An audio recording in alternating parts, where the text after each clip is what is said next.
Hi and welcome to the second part of our Mad About Gardening October episode. In this episode we are looking at our garden. So Andrew's going to be going around the garden giving you his garden tour. I certainly am. And I'm going to be showing you what we're growing in our vegetable plot. And this month we are growing our garlic.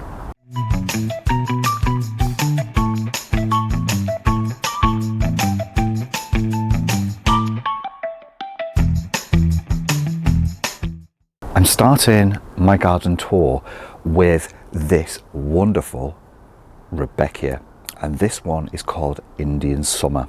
Now, I did speak about this last time and I said how excited I was for the flowers to come out on this one, and look at it. That is absolutely fantastic and well worth the wait. This is something, so we've not grown this one before. Indian Summer. It looks really, really nice, that traditional kind of Rudbeckia foliage. But I just love the flower. It's so cheery, so uplifting, especially as the days are changing and things are getting a little bit cooler. And we're having, you know, lots of different weather kind of thing, especially cold in the night. And look, it just sets the whole long border off. This one's a little smaller. I had hopes they would all be of a similar height by now, but just look, that repetition, but it really gives you something interesting to look at as the nights are drawing in and you come outside after work and you can just enjoy your garden and immerse yourself in the space. And I just love to come out and look at this bit because the phlox is flowering as well again. So we've got a few more extra flowers on each of the phlox plants. That's Phlox paniculatus summer. We'll talk about that one a lot, and that's another one worth growing.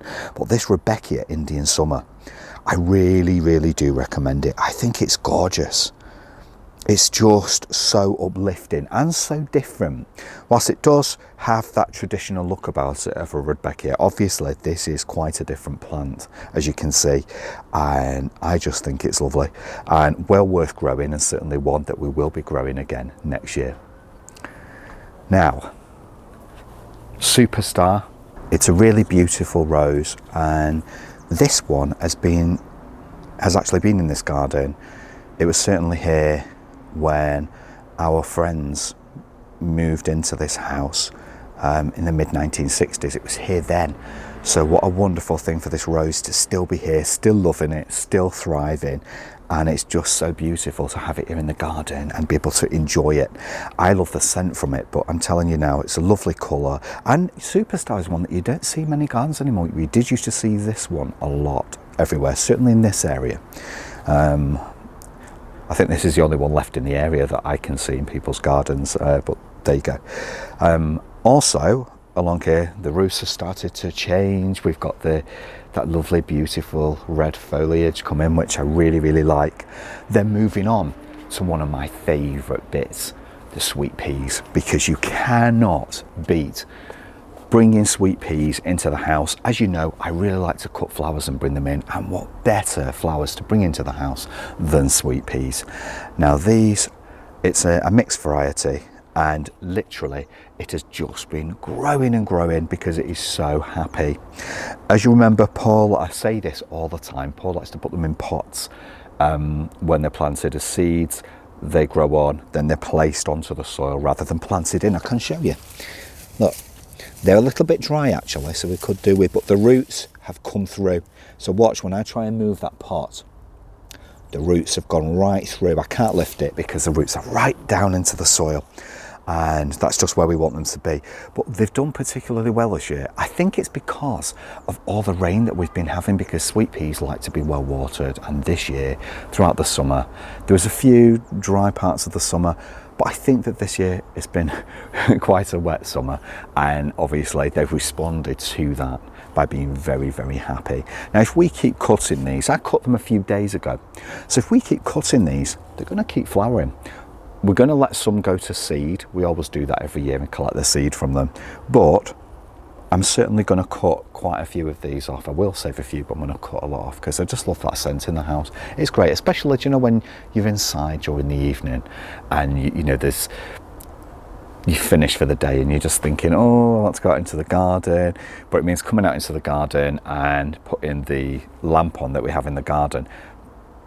You're not really enjoying it in the same way. So it's not the same as being out here now during the daytime. So what better way than to bring the outdoors indoors? So tree's doing really, really well. I'm very happy with that. So it's nearly a year on now. It's a year tomorrow since our Bengal cat son went over Rainbow Bridge, and this is his tree in memory of him, and it's doing really, really well. It seems to be getting bigger by the month.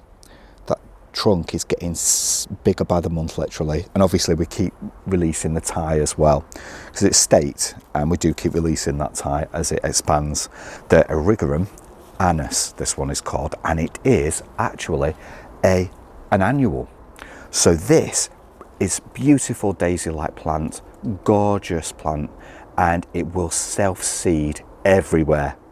So next year, from this one plant that we got from one of our favourite nurseries, Dove Cottage nurseries in Halifax, this plant will self-seed everywhere, and we'll have lots of little plants coming up in the spring. So we very much look forward to that, because it's a nice tally. I like my tallies, and this one really does do it for me. I like it. It is going over now, but it will, like I say, it's going to self-seed everywhere, so we're going to be very happy with that one. Rosa Superstar, she's been fantastic. She's getting better. That's in memory of Paul's mum, Dorothy. She's getting better with every year that passes, so I'm looking forward to next year and seeing what she brings, because I know that's going to be fantastic as well. Now on to Aster Little Carlo. Now Aster Little Carlo has been doing really, really well. I mean, they're looking great. The bees are still enjoying them. The rain's just about to come down on me. I can feel a few spots, but I like gardening in the rain. I love being outside in it. There's nothing better than the colours of the blue and the yellow together. So the blue of Little Carlo and the Diamii, the yellow of the Diamii together, I really do think that's a great combination. And I just like, again, I like the height of the Little Carlo. I really like it, and I love the way that these just spill out onto the garden with the sunshine, cheery yellow, especially on the duller days now that we're having. And it's just great to have them in the garden. It's very cheery. I just absolutely love it. Roseanne is doing really, really well. As usual, that's one that will just keep flowering. It's sterile, so that just keeps going all year basically when it starts flowering. I think it starts flowering around June, I think, beginning of June, around that time, and then just continues flowering well into the autumn and onwards until the frost come, and then they will, that will be the end of them. The Privovsky, so the Russian sage, that's been doing really, really well. That's looking good still, considering it's at the end as well. It's at the end of its time. Persicaria is doing really, really well.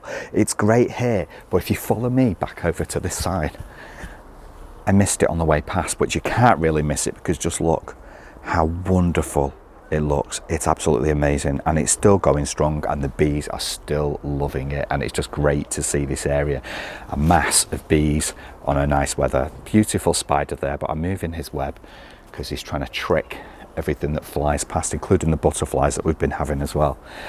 So he's trying to attach that. Oh, Jerry's here. Hello, Jerry. Are you okay, sweetheart? Our resident mad about gardening cat, Jerry. He's very happy. He lives over the back there. Lives in one of the houses at the back. We sometimes see him through his bedroom window watching out over the garden, and he just can't wait to get out and come over and come and see us. The Penstemons still looking really, really good. And this one is a variety called, tell me, Garnet. I couldn't remember them for a second. It was Garnet. Yeah, we've grown this for years. We did used to have this a long time ago, but it's great to have this one, because it's a really beautiful colour. I think the colour of Garnet looks better as the day progresses. So certainly by this time of day, and we're quite late on in the day now, I think the colour seems to go better as the day goes on. That early evening light, so around tea time, dinner time, whatever you want to call it, that kind of time, we end up with the colour, I think, looking a lot more, it just does something. Now, aster. This one is called Winston Churchill. Now this is in a lovely container, but that will eventually go into the garden because it's too nice to be just simply here in this container. I know it adds something to the container, but I'm sorry, it's too nice to be in there, and ultimately we will find a space in the garden. But just look at those colours, those flowers, and it's nice to have something that's a bit different, because we tend to grow asters, the quite traditional types that you think of. A lot of people do grow the blues, but this one, Winston Churchill, we have used in garden designs before, various garden designs, is a really good one. So if you've not grown this one, Winston Churchill, and it's not a tiny one like this, it can grow up to 1 metre, so it's a really, you know, and beyond, so it's quite a nice one to grow in your garden. You know, it's not too big, not too small, it's a really nice one. Look at the cheeky pelargonium trying to flower as well. It has very small flowers on it, this one, but it's trying to do its thing. We've still got some flowers on the calendula. They're just going over, and we will collect the seed from these as well, because this has been a really nice one. This has been Indian Prince, and if you can remember from some of our other videos during the summer, this has just flowered magnificently. It's been so nice to spend time in the garden with this one, and it's a variety that we've not grown before.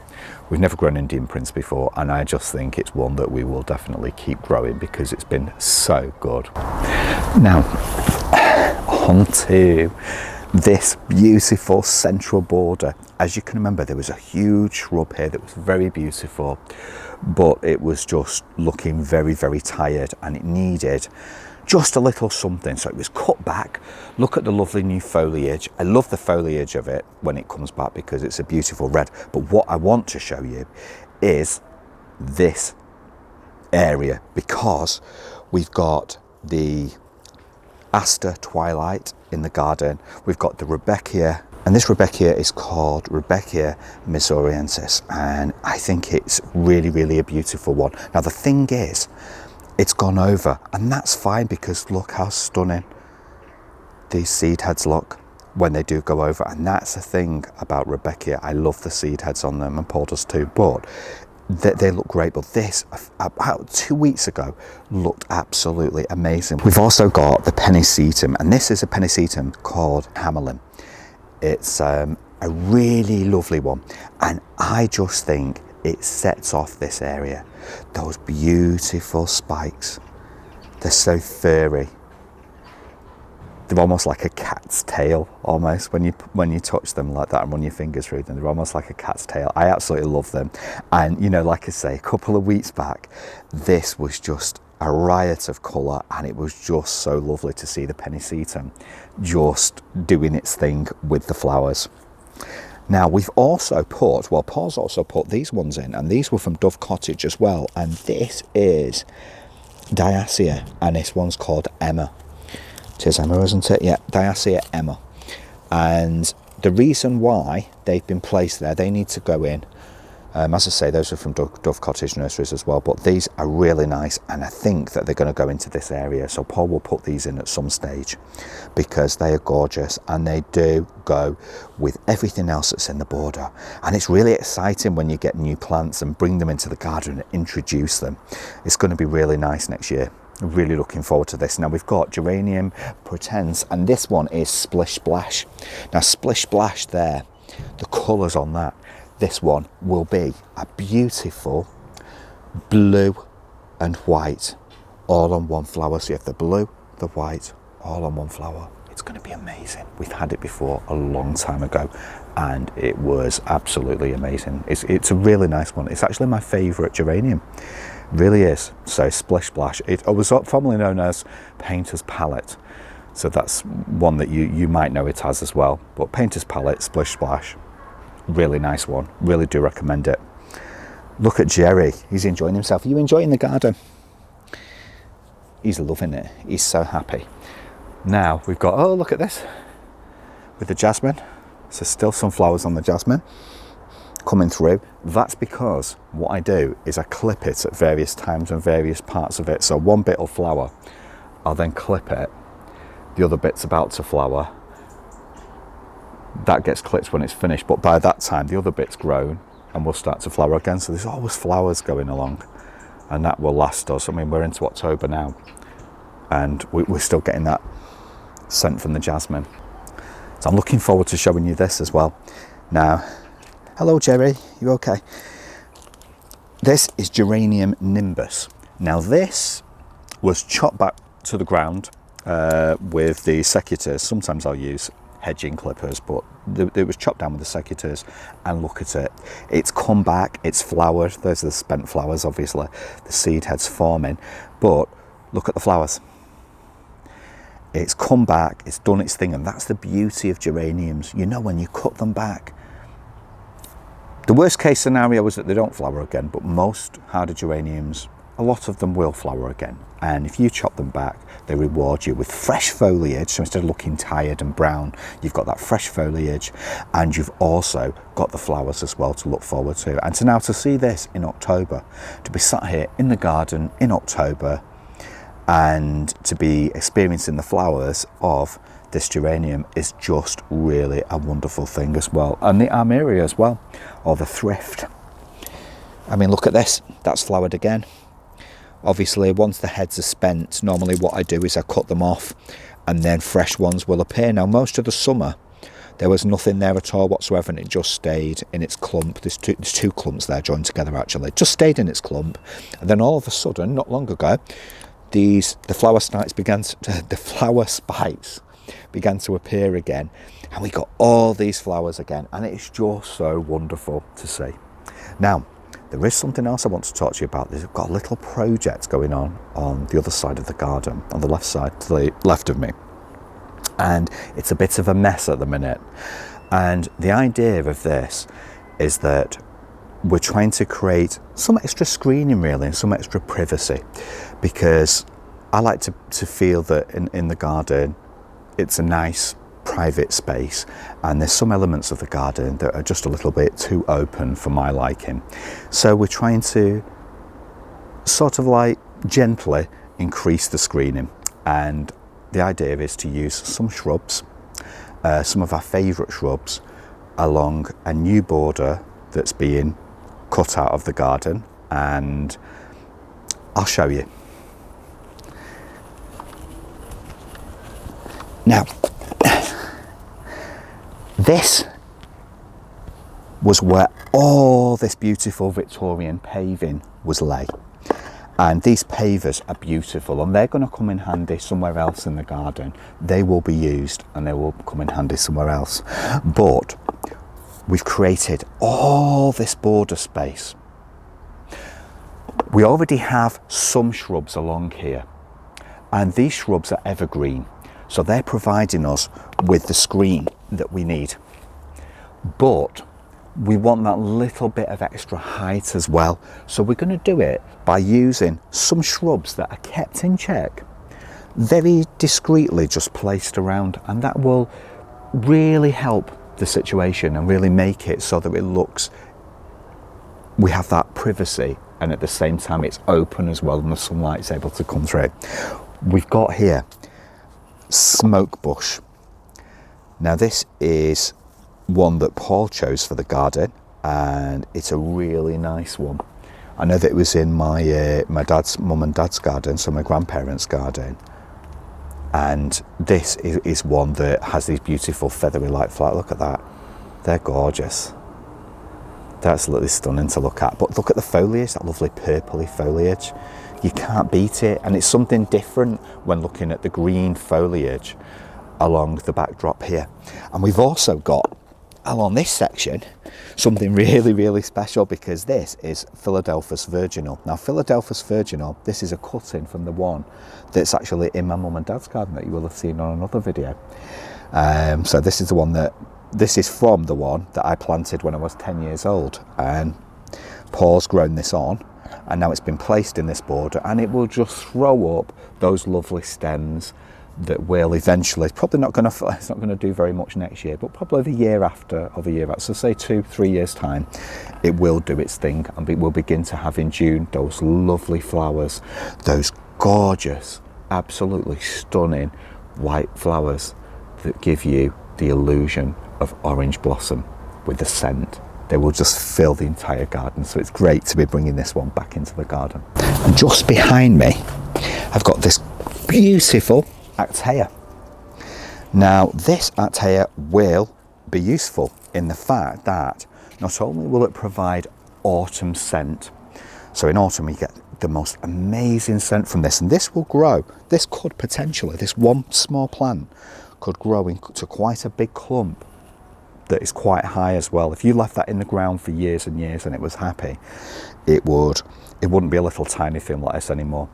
But I think that this will be lovely in that border as well. So eventually that's where it's going to go, because I don't want shrubs dominating the whole space. The idea of these shrubs are to offer just a bit of gentle screening within the garden, not to create a fortress. That's the last thing that we want to do. So it'll be nice to mix in some perennials into this border as well, and it not only uses the space, you know, but it brings our love of perennials into the garden, because we, you know, shrubs are great and they have a purpose, but at the end of the day, the last thing we want to do, like I say, is fill the garden full of things that, you know, we're not creating a fortress, we're just gently screening certain areas of the garden.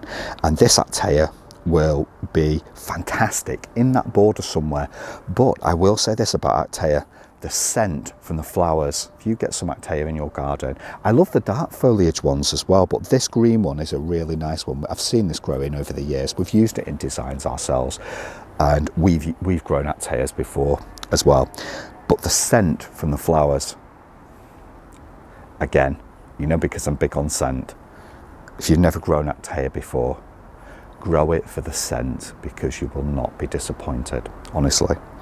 If not for the look of it. This one's a little bit sorry for itself, simply because it's been in a pot for a long time. Paul's bought it, rescued it, put it in this new pot now with some fresh compost, and it will be fine. It will eventually go into the garden and establish itself ready for next year. But if you've never grown it before, grow it. And if you're looking for scent, Actaea is your plant. I also notice as well that, remember the verbena that I mentioned that was growing in the crack in the paving, still flowering beautifully. It's had lots of butterflies on it. Jerry's making a guest appearance again. And that very gentle scent from the verbena, I love that as well. I think that's everything that I want to show you in the garden for today, for this episode. Over to Paul now, who is going to show you what's going on in his vegetable garden. Thank you, Andrew. I'm here at our very small vegetable plot, and it's time to be planting our garlic. Now, the variety that I've chosen this year is one called Garcura, and it's a very vigorous, strong growing garlic. It's a type of soft neck garlic, so it stores well. It can be left in the ground a little bit longer than the equivalent, which is the hard neck garlic, and you do have good flavour, and you do have quite big bulbs. So this is the type of bulb size we're looking at growing. So planting these now in autumn, by the time next July comes, we should be ready for harvest. So the first thing to do when you buy them like this is to break them up. So just like you would if you were cooking, you just take out the cloves and just break them up into little pieces, into individual cloves. And there you go. You can see the size. These are quite large. And these are fantastic. And they're going to make some really good addition to the kitchen come next year, because we do like our garlic, especially in Italian type dishes, pastas. And garlic planting is very simple. Firstly, they need to have a really good compost or soil to grow in. So with this little bed, what I'm going to do is add in some of this wonderful farmyard manure when I'm going to be growing these. And then with a trowel, I'm just going to lightly dig that into the ground, removing any of these weeds that seem to be appearing.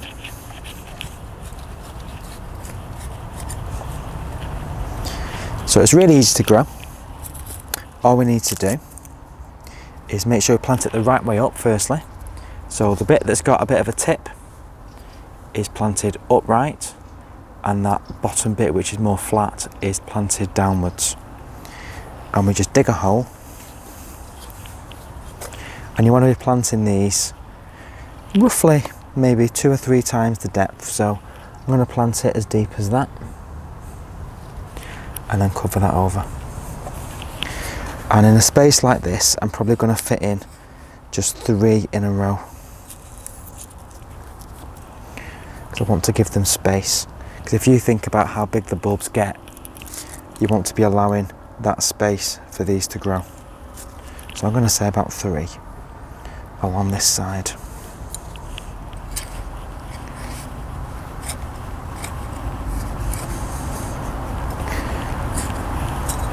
And again, there we go, pop that in there. And then I'm going to try and squeeze another row by the side. So these are soft neck, and these tend to not have any flowers, whereas the hard neck variety does tend to grow flowers, and those flowers are sometimes called scapes. And those scapes are also useful in cooking, because you can use them in a dish and they do taste quite nice. But these won't actually grow the scapes. So if you're wanting to have scapes with your garlic, you need to be growing the hard neck variety. Push them far down like that, and then that's probably as many as I'm going to plant. So I planted 6 there, and I might just plant some more in some containers, so that we've got that extra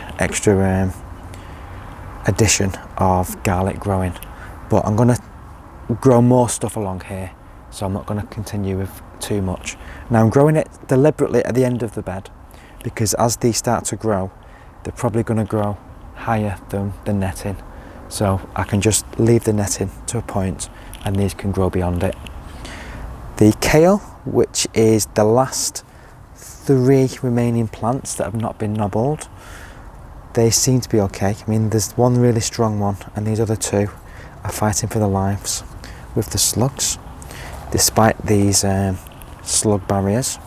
And then next to them, we also have some spring onion, which was sown earlier in the year, and now they're just going to sit there, and they'll just overwinter in this bed, and then come next spring they'll re-emerge into action, and we'll start to get the bulbs forming, and we can be harvesting those. The most successful thing recently in this bed has been the Swiss chard. So if you just come across this side here, you can see there's an array of Swiss chard growing, and this is all rainbow chard. This is all the same variety, and we've harvested a hell of a lot of Swiss chard recently, and there's even more coming. Some quite big leaves, so brilliant in cooking. We used them in a dish that we had not long ago, and there's plenty more to harvest in another few weeks, so that's perfect. Obviously the smaller leaves you can put into salads as well. So that's my garlic, and that's what's happening in the veg bed. We've also recently sown a few trays of salads, so winter salads. So we've planted 2 lots of seeds, and that is a lamb's lettuce, and the variety is Vit. And there's also another lettuce we've planted called Winter Density, and they're 2 varieties we grew last year and had really good success. And we're just going to leave them to overwinter in one of the poly houses, and that'll then again pick up pace in the spring, and we'll be able to harvest those next year. The potatoes aren't looking particularly healthy, so I'm just going to take you to those now. Unfortunately, don't know what's going on with them. They were doing really well, and then we've had a bit of slug damage, and they just don't look very good at all. You can see some of them are starting to brown. I'm not sure if it's viral. I'm not sure quite what it is, but I know this time last year when we did plant our Christmas potatoes, the slugs devoured the whole top growth, so we didn't get any for Christmas last year. But you don't know, maybe it'll be okay. But I'm assuming they're not going to probably come back from this, so it's touch and go whether these are going to survive. But we'll give it a go. We might just maybe have to find some more suitable varieties that are less resistant, that are more resistant to viral infections and things like that. Can't say it's the weather this time because we've not had that much particularly rain since these have been planted, so can't really say it's that. And just going over to the greenhouses, we've just got a few little trays, like I said. So this one is Winter Density, and these were sown a few days ago. And this one is Vit, the lamb's lettuce. So obviously nothing to sow yet, they've not germinated yet, but these are just staying there over winter, and they can then be harvested next year. And on the carrot front, we had, as you can remember, we had two tin trays of carrots, and they were short and sweet, and we've been able to harvest one of those trays already, and we had some really nice carrots, some juicy carrots. Some of them maybe about that big, but that was the variety, so we weren't aiming to get massive carrots from them. We specifically chose a smaller variety, and they were very nice, very tasty, so we did enjoy them. And I think that's everything I want to show you for this month in our vegetable plot. It's been a pleasure showing you around the garden today, and if you've not already done so, please subscribe. We really would appreciate it. Also click the like button, and over to you. If you have any comments, please drop them in the comments box below the video. We are currently kind of trying to do our filming towards the end of the day, so apologies if the light on this video is not great. It is towards the end of the afternoon, and we've missed a really brilliant morning, but unfortunately we couldn't get out and film. It was really nice. It was sunny. It was actually sunny and warm. But there was far too much background noise, so it would not have been good. There's a lot of work going on in the area, so it wasn't happening today. Yeah. So we've waited a bit later. So apologies if the light isn't as great as what it could have been, but we've managed to do it regardless of that. It's just a pleasure to have you here watching our videos, and we really do appreciate it. And the fact is, it is October, middle of October almost, and we've got t-shirts. I mean, how good is that?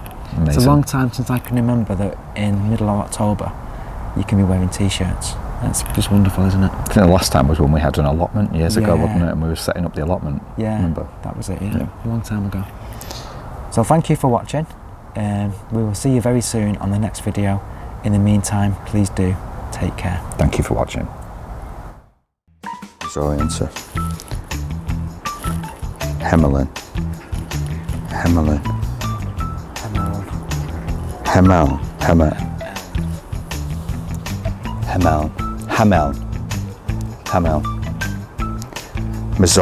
Missouriensis. And we've also got in here, we've got the beautiful grasses.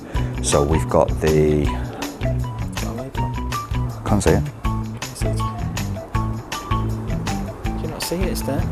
Oh yeah. So I'm just going to add a few more of these, what are they called?